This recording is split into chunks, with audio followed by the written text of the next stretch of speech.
We've got a Cup final that is all tied up, and Tampa, they got off to a hot start, and then they kind of held on for dear life there a little bit. They did.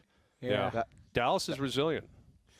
Well, the one thing I noticed is Tampa used to, when they won 62 games, that's how they won games. They'd get up 4-1 and then let the goalie just hang on. That's basically, and it almost looked like that last night, where they were up 3-0, like we've got the game in hand.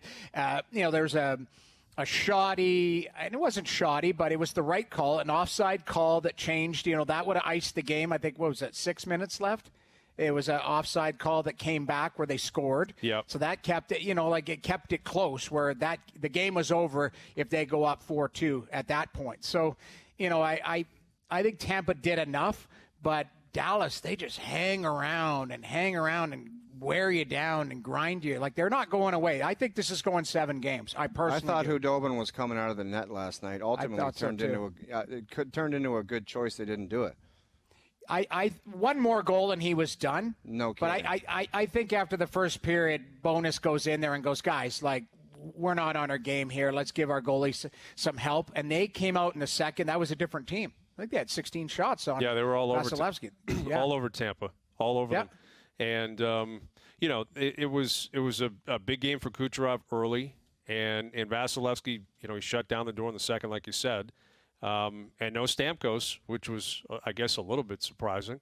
You wonder if he's going to play now, Brian. If he didn't come back in Game 2, is he honestly even going to play? Who knows? Nobody knows the injury, but I thought for sure that he would be coming back for Game 2. What are they possibly saving him for? If they're down 3-2, or if it gets 2-1, then he comes back. I don't know. Maybe he's not playing, period. He's just there as some kind of decoy. Who knows? Maybe it's a spiritual thing. If the team needs a lift, they're going to roll him out there. I don't know. The unfortunate part is we don't know the injury. So we don't know the severity of it. We don't know the risks involved in it. That's the challenge. And to me, you nailed it yesterday. If he was 55%, I'm sure he's chomping at the bit to get out there.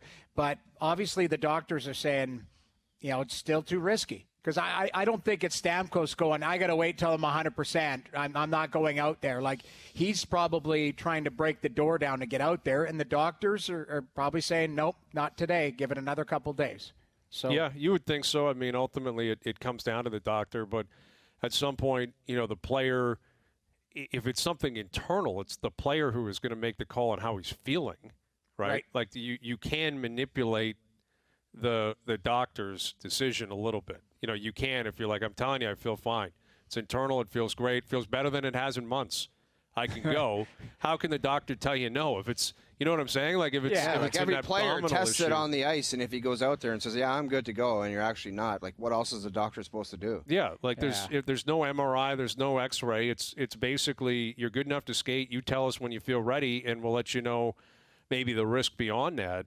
Right. So I think it would start with Stamkos just not feeling comfortable enough, and maybe he doesn't look right. Maybe there's a chance Cooper's watching him and saying, "Dude, you're not going to bring me anything right now. The way that you can barely shoot." Everyone talks about a decoy on the power play. It's not a decoy if the guy can't shoot. Agreed. Yeah, so you're right. That could be the issue as well. But it's 1-1.